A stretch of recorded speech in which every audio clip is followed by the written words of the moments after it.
La Sala Recalde ha presentado las obras de los artistas seleccionados en la segunda edición del certamen Recalde Ortzadar Komiki Lehiaketa. En la sala se exponen una serie de las obras presentadas a concurso, entre ellas la del ganador de la presente edición, Asier Martínez de la Pera. El premio honorífico KMK 2012 ha sido para Jon Zabaleta.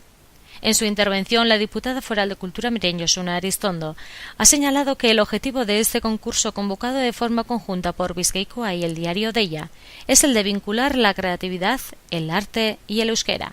Queremos que el euskera sea una lengua viva y para ello es prioritario lograr que los y las jóvenes la utilicen en sus actividades de ocio y tiempo libre, en la cultura del día a día. Hemos de conseguir que su uso sea gozoso y cada vez más natural en las actividades informales y próximas y no limitarlo al ámbito académico y administrativo. Aristondo ha recordado que son tiempos difíciles, muy complicados para todos los sectores y precisamente ahora la creatividad juega un papel fundamental en la búsqueda de ideas innovadoras, de iniciativas valientes para la sociedad.